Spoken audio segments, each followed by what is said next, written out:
Welcome to a fresh broadcast of Open Heaven's Daily Devotional Guide by Pastor E.A. Adeboye. Today is Monday, the 20th of July 2026. The topic today is The Keys to Freedom, Part 1. Memory verse: For he shall deliver the needy when he crieth, the poor also, and him that hath no helper. Psalm 72 verse 12. Bible reading: Mark chapter 10 verse 46 to 52. And they came to Jericho, and as he went out of Jericho with his disciples and a great number of people, blind Bartimaeus, the son of Timaeus, sat by the highway side begging.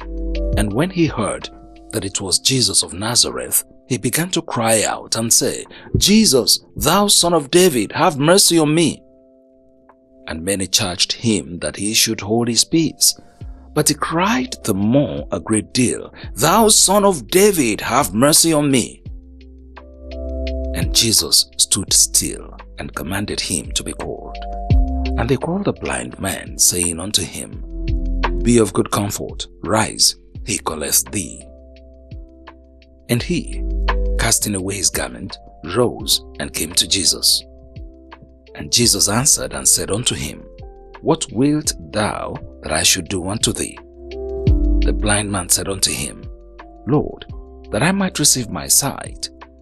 And Jesus said unto him, Go thy way, thy faith hath made thee whole. And immediately he received his sight and followed Jesus in the way.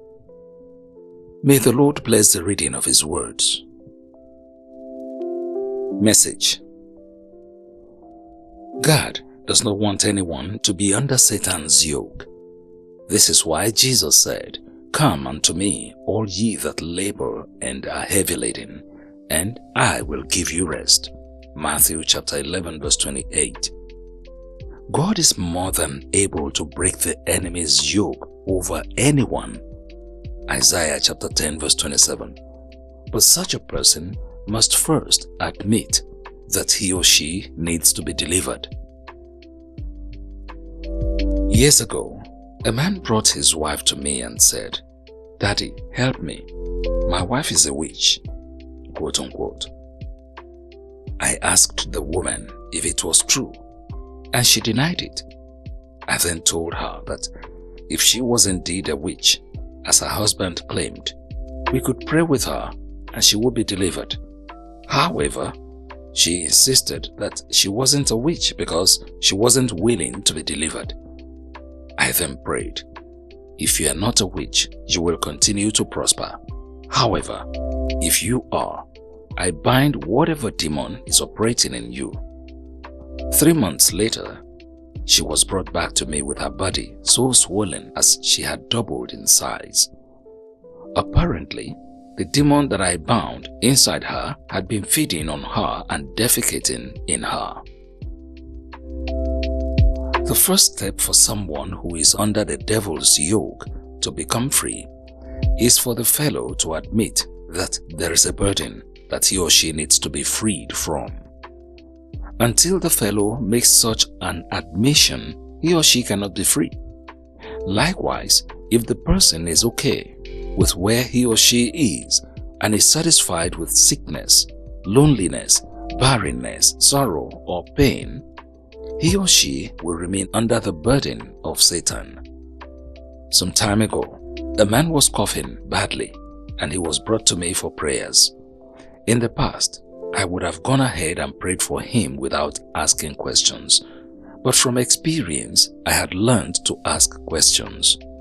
Therefore, I asked him, Sir, how can I help you?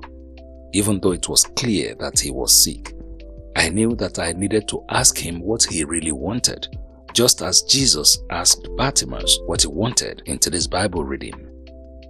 To my surprise, the man said, I want you to pray that the cough leaves slowly, quote unquote. Beloved, are you under Satan's yoke in any area of your life?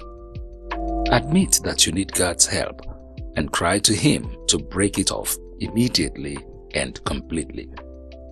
He will come to your aid speedily and deliver you. In the mighty name of Jesus. Key point. The first step to gaining freedom from the devil's yoke is to admit the need for help. Bible in 1 year. Isaiah chapter 20 to 24. Hymn for the day. Conquerors and overcomers now are we. Open Heaven's Daily Devotional Guide was written by Pastor E.A. Adeboye, the General Overseer of the Redeemed Christian Church of God, and audio production by RCCG, Open Heavens Parish, Orunshi, Stockton, California.